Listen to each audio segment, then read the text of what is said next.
Hello everyone, today we will talk about how to fix or how to solve the problem of authentication failed on the application of Zoom. We click on settings. In this page you can click on apps, default apps, app settings. On above you can search about Zoom and you'll enter. Then you can click on first stop and you can click OK.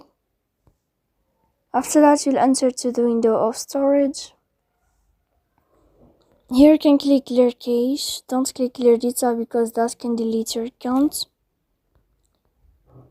In the end you can turn off your phone and you can wait a moment to turn on your phone again to fix that problem.